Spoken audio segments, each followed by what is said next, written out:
Hi hello నమస్తే, నేను మీ సుధీర్. Welcome to Factpedia. మీరు అంతరిక్షంలో 1000 కిలోమీటర్ల వేగంతో ప్రయాణిస్తున్నారని ఊహిద్దాం. ఇలా అయితే భూమి మీద ఉన్న వారి కంటే మీ సమయం చాలా నెమ్మదిగా గడుస్తుంది.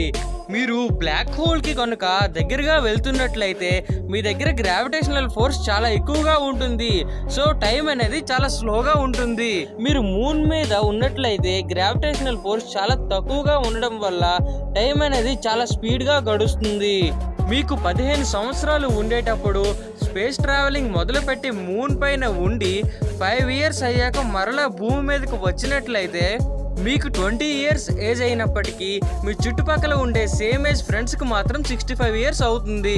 ఈ ఫినోమినన్నే టైం డైలేషన్ అని అంటారు. అసలు టైం డైలేషన్ అంటే ఏమిటి, ఇలా ఏజెస్ ఎందుకు మారుతున్నాయి, పూర్తి ఇన్ఫర్మేషన్ కోసం కిందనే ఉండే లింక్ పై క్లిక్ చేసి చూసేయండి. Like and subscribe.